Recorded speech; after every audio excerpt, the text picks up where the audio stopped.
Hello and welcome to the Experiment Lab, the daily show with JK.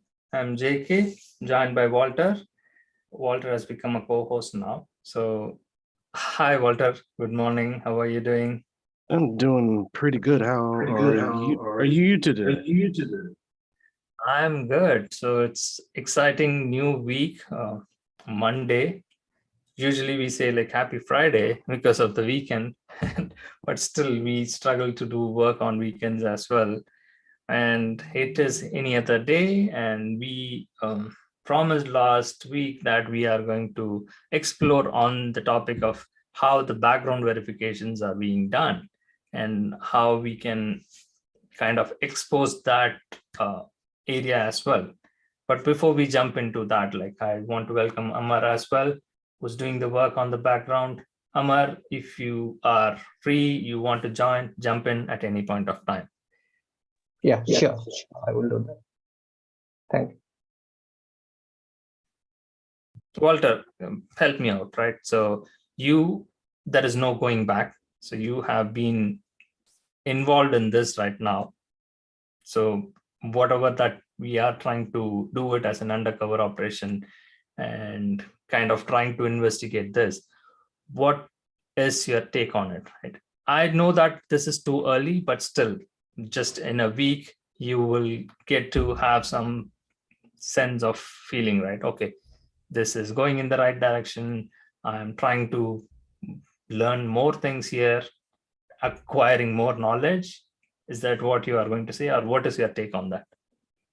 I think right now it's just the process of learning what I'll need to be doing and getting familiar with that.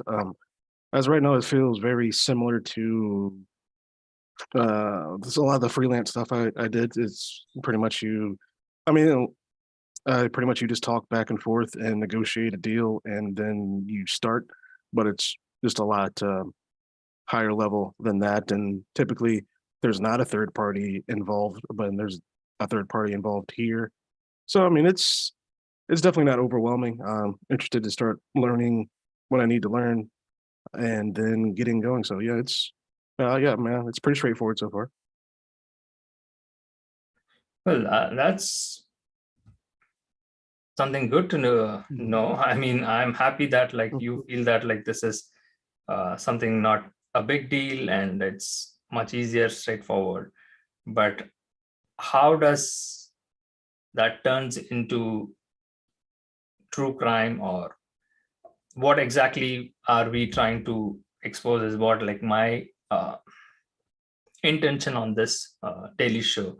So one simple example, right? So I'll give this to the audience so that they know that, like, quickly, let me share the screen.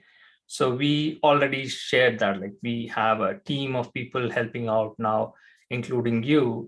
So the profile of the candidate who is already working on these companies. Okay, let's get back to that call. That's too important.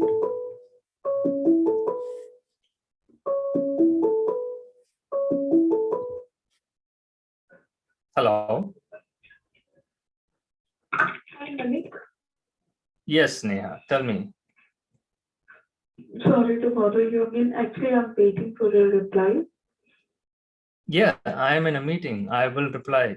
So give me some time. Okay, fine. Okay, fine. No problem. All right. Thank you. Thank you. So I lose track of it. So this is what like we spoke to her 10 minutes ago. That's exactly the point, Walter, right? So we just talked about it, right? So we are explaining the process step by step and walking through. The recruiter just reached out to us few minutes before, and she is in a rush. She already said that like she's in offshore, she's working from India, and also we can show that, right? So the email itself, and that way like people can understand what exactly is happening there. So this is the person who just now called us, and this is what I am trying to kind of wonder what kind of world we are living in. This person, right, the profile for whom like we are working on the projects, on live projects, he is working in this company already as a project manager. And again, they are submitting it for the same company. And people might be surprised, like, how is that even possible? Yeah, when you're not a fit, I mean, to me, it feels like, I mean, it makes sense as to how some labor abuses could happen if they're not this efficient and not going to even really know who's on their own payroll. I can see how people could go unpaid or delayed with payment and it not necessarily be on purpose or discriminatory against a visa holder or a green card holder, because it's not an efficient, optimized process if they don't even know who's already on their payroll. So that part is starting to make a lot of sense with that. So, I mean, a lot of it might not even be intentional. It's just they're just not well organized. I mean, that's not an excuse for them, but it does explain it. Yeah, so the problem is these are billion-dollar companies, right? So it's not a small bunch company or a 50 employees companies. They have so much responsibility, right? I can just walk through, right, how we have been submitting the timesheet. Even I am not supposed to get access to it, but I am able to access it because of this experiment. We are doing that. I just keep submitting like the timesheet for him, and whoever is doing the work on the background, whether they do the work or not, whether they get paid or not, nobody bothers about anything. That's the surprise. Even we escalated that, right? So I even wanted to share that email. So we escalated it saying that, like, to the vendor, hey, just get me my payment. From September, we have not been paid. It was communicated 1 month before. Even then, like, they just don't care. Like, I don't care whether you get paid or not. What kind of world are we living in, right? So this is pathetic. Come on, Walter, right? So that's the reason, like, why we do this experiment. I get so mad and pissed off. How can another human being, right, if you want to solve issues, when somebody is reporting to you saying that, like, this is not fair, like, you are not paying me and I am working for you, still they just don't care. And at the same time, we have every other right to do this now, because you are not getting paid. What is the guarantee you will get paid? So definitely the candidate has the right to seek opportunity elsewhere. And all the other vendors, like the companies that is reaching out, they are from India. They have no clue. And it is now turns out to be the responsibility of the individual person. Only the individual has to be honest. Is that right? Is that what the solution for these problems? I'm still struggling to get to terms. What do we do? I mean, it seems to be, I mean, I guess that's kind of what, won't go in great detail about my role or what I might be doing, but I think that's kind of where it will be interesting to see once I'm pretty fully undercover and doing something to see if I get any of that because I'm a U.S. citizen. My opinion and my best guess is that I'm not going to have any struggles with that because I am a U.S. citizen, and the process of getting prosecuted civilly by a U.S. citizen is very easy. It's going to be a much more difficult process for a green card holder or a H-1B visa holder. So I don't think I would be shocked if I got those issues. So that's going to be an interesting part of going through it and see how long it goes before I get an issue. If I ever get an issue, if it's like 6 months in and I still have no issue, I think that's great evidence to show that they don't care because of the immigration status of someone, which is definitely a discriminatory thing. So not just immigrant or people who are going through that, right? So the logic here is, like, how do we stop it? It can happen to you, right? So we are experimenting it and we can test it out. If it happens to you, what would you do, right? Certainly you can say that, like, I will take them to the court or I'll sue them. I mean, yeah, I mean, that's an option. It really depends. on how far it goes up really. Also, we also have the benefit, we could just go find another project but it really just depends on how bad it is, really. I would really be shocked if they did that to a US citizen in the way, and just a blatant matter is like, yeah, we're just not going to escalate this. Who cares if you get paid? It's like, really? That's like fines. That's like fines from the government. That's a lawsuit you're gonna have to settle. It's like, you really just don't care. Like, so that would just be so mind blowing if that happened, because like the fallout to that is just, it's a lot easier and a lot cheaper to just pay them the agreed rate. So I'd be a bit mind blown if that happened, and I'd be a little bit mad because that's money that I would like to have. So and stopping, I guess getting all this evidence together and blasting it out there, it would be the one way to try to stop it, because that would be clear abuse, especially if I have a smooth sailing in the entire time and they just don't care about other people because they're a green card holder or they have the H-1B visa, and that's not okay at all.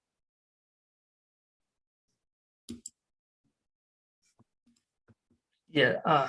So I don't know how we are going to do that, like, and how we are going to. I'm still puzzled, like how we can even.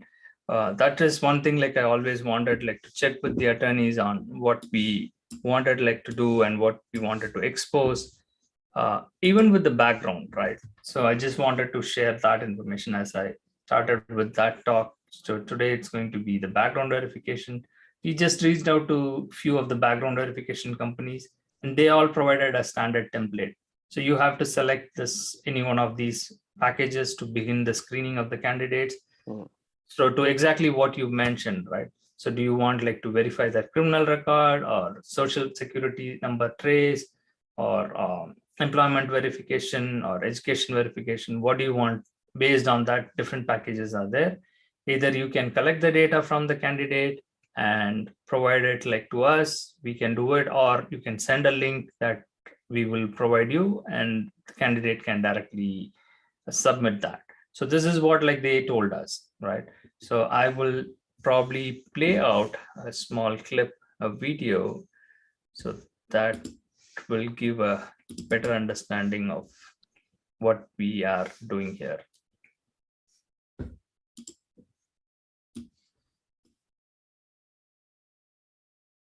So this is the company that gave a demo to us, saying that like, what are their solutions, what do they do and all.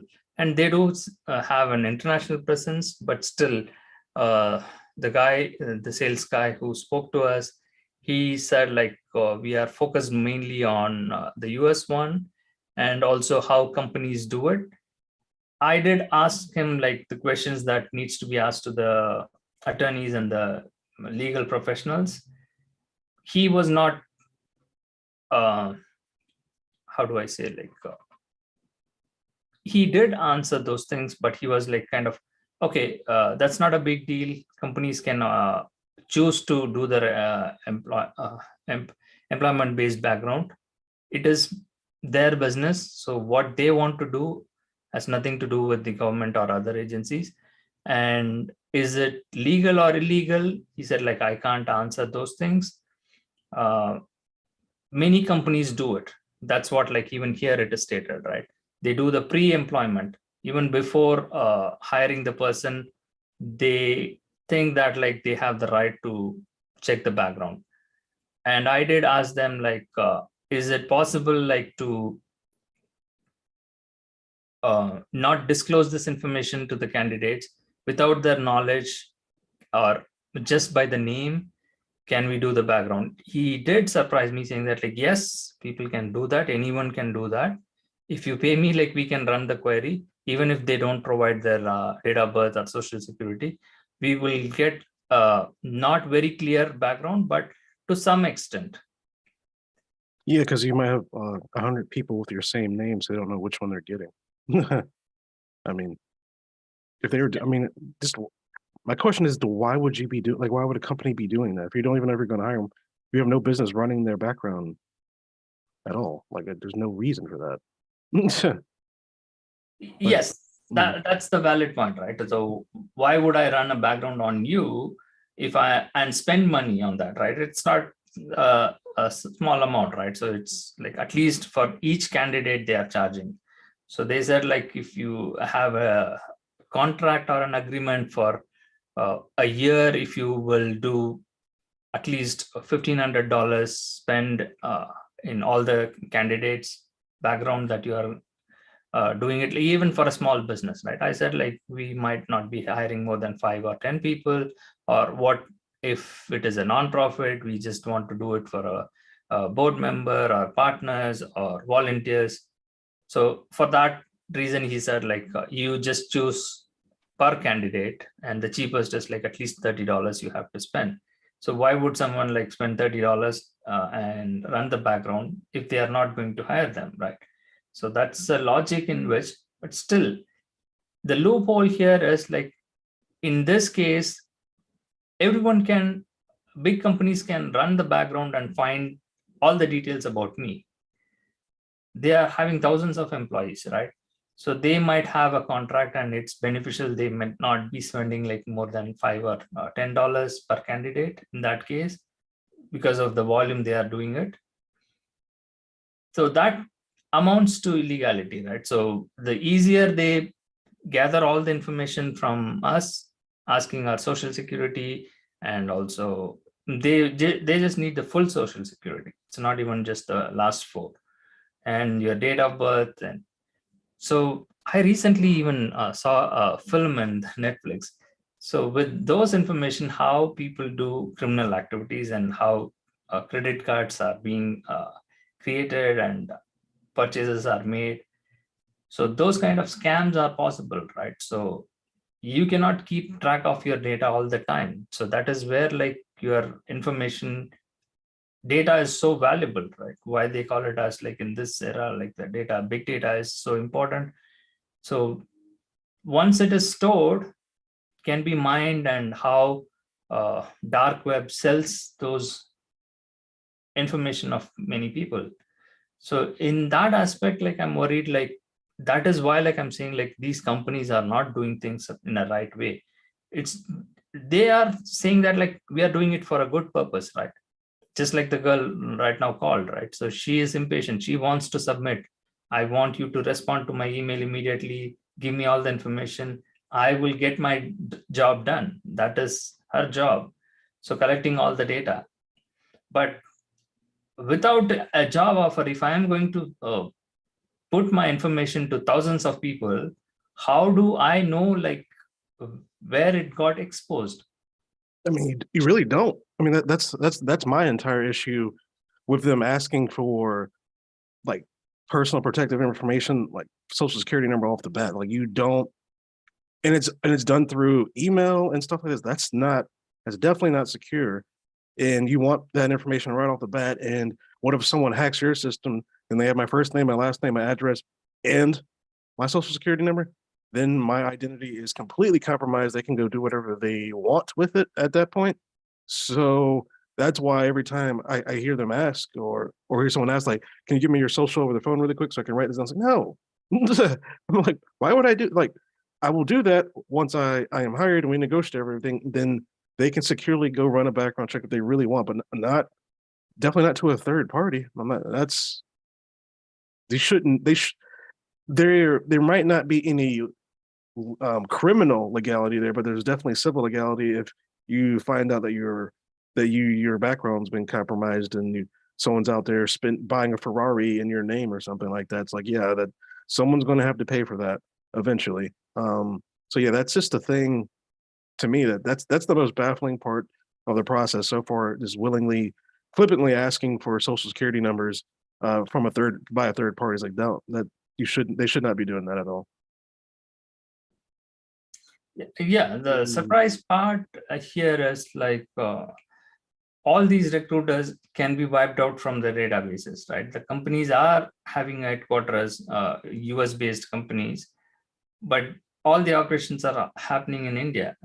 Though their email chain, everything looks like legitimate and also shows that like the signature with the US address and US phone number.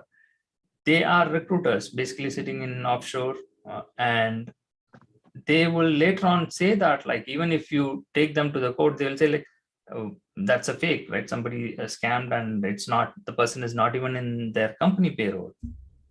So what can we do on that? I would be, I mean, that would be a bigger, there would be some evidence of that, because then I guess you could some kind of subpoena some records to see if they were doing the offshoring stuff. I mean, there would be ways to check that. It would be a nasty fight. And if they blatantly just said, no, we don't use offshore third-party sources, I mean, they can check that. That could be checked. So if they basically flippantly said a lie like that, then that's going to be a bigger issue for them in the long term. But I mean, like, yeah, I mean, I just don't know why the companies themselves that are hiring the third parties are like, yeah, go ahead and get their social security number really quick over email. Like, again, I've never had anyone do that. Like, that's just very, very strange to ask that information before they even really talk to you or know who you are. I mean, that is very odd. I mean, that's a red flag for someone stealing your identity theft, and it's a scam. But as we see it, it's not a scam. It's just a bad structure of trying to get candidates to work for you, because a lot of people just are going to think you're scamming, trying to scam them, and just end the conversation there. So this leads to me to think in this direction, right? So that is the reason, like, a lot of US citizens are not willing to go through this process. Is that right? So if some of the calls that I've heard you take already, and someone within 15 seconds were like, I need your social security number, that would be a gigantic red flag. And I would not want to keep talking to them without any prior evidence that this is a real thing, because that's just, no one does that. Like, I just want to stress that to people. I've talked to dozens of companies that are big and small, and no one does that, especially that fast. And especially if there's not a job offer in place, because that's just not how you handle that kind of information at all.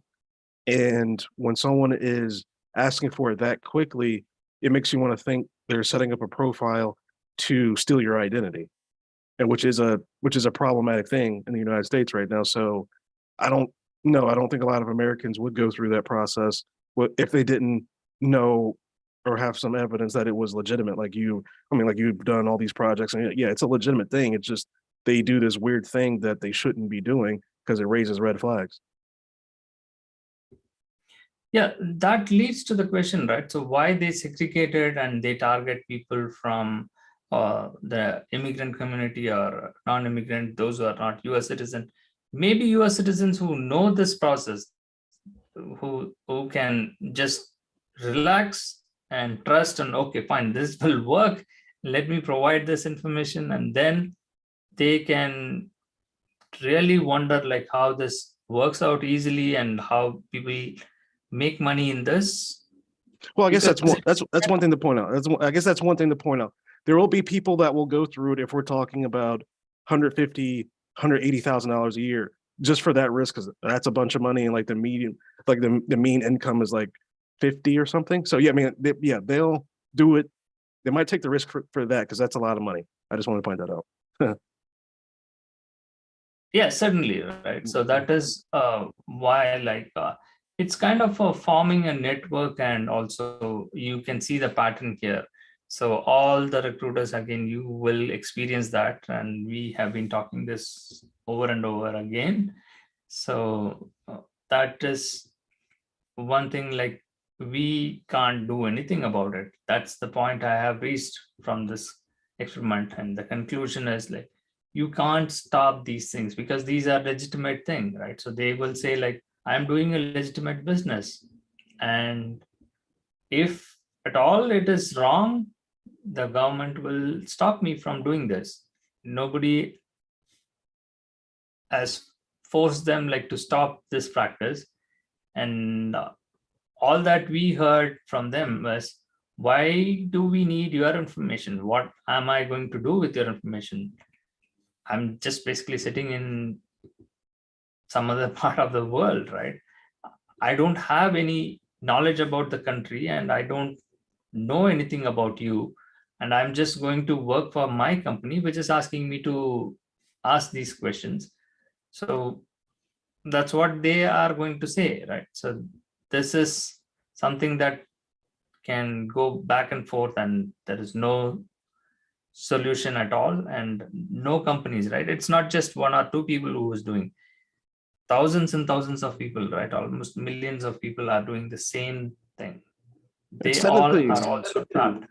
I mean, it's not illegal. It's, I mean, you could even argue it's not even unethical. It's just reckless with personal information like that. It's, I mean, like, yeah, I mean, yeah, they are running a legitimate business. It's just, I mean, to me, it's just why, even if I was the company, I was like, why are you doing it this way? Because you're going to weed out good candidates because they're not going to trust the process because you're doing something so abnormal that makes people think that this is a scam. But even if it's not, fix that. Like, that company should fix that themselves because it's on them. It's not a legal thing. I mean, if they do get hacked and all this information is compromised, it becomes a civil problem for them because they were reckless with people's information, and they're going to have to pay like 35, $40 million and or something like that. So, I mean, legally, I don't think anything can be done there. It's just a really silly process that they don't even forced to do. It's just they decide to do it and ask for that information around them. I guess it might be quicker for them. I don't know why, but they would need it at the front before they even know if they're going to interview them. So, I mean, it's just very odd to me to do it. Yeah, so that is the risk they are willing to take, right? So what you mentioned is right. So they somehow get protected, right? I'm still wondering like how we can get in depth into it and find out like how they get that protection and what makes them to do this kind of setup. And okay, let's see. From my standpoint of understanding is like because of the way the structure and the system is in place, right? The companies can evade by saying that like they are bankrupt, or they can claim fraud insurance and saying that like this has happened in the company. So many things can be attributed. That's what I can relate to, because if there is no loophole, definitely nobody will be risking to take this kind of risk and do the business, right? So I mean, if you would you, be surprised. I mean, there have been security breaches, and some large companies have to drop $1 billion, and they don't care because, I mean, they probably care, but it doesn't hurt them that bad because they're worth like 50 billion. So, I mean, it does happen, and there are some things that they can do better. They just don't, because I guess in the end, if they have to pay that kind of fine, it is okay. Well, I use okay in quotation marks because it's like it's not going to cause them to go out of business, and they can afford to pay it. So, I mean, I do think they just might be okay getting a lawsuit, settling that lawsuit for a big amount of money because they can absorb it.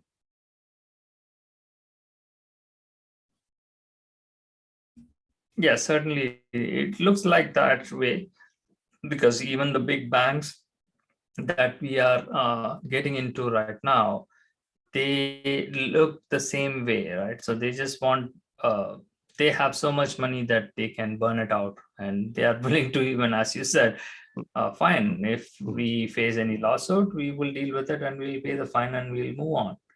So that is the case for $1 million companies and $1 billion companies. But to the point of why people do this is still surprised me, that they just don't want to follow the rules. That's basically what my understanding is. So who are you to tell me what should I do, right? So I will do what I want, and that's the logic everybody follows, like when it comes to following the rules, right? I will break the rules, and or basically say that like I don't know that, right? And to your point, right, they will say that like many people even not argued, but they said like, oh, this is not illegal, right? This is not even as you mentioned, right? It's not unethical.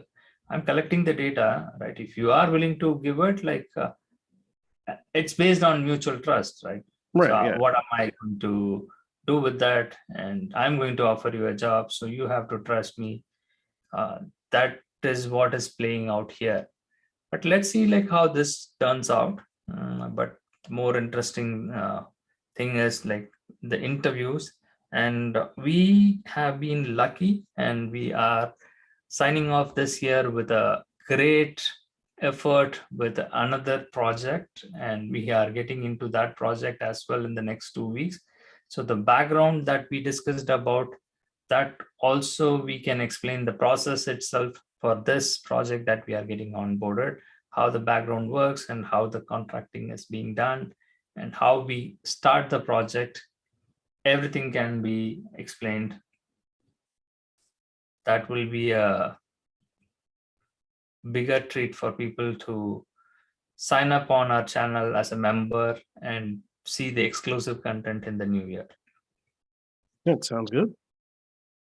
All right. So with that, we will sign off. Unless Amar, you have anything else? I Or don't think he- Walter, you want? I think Amar might have dropped off. Okay. All right. Then let's wrap up for today. Thank you all. Bye for now.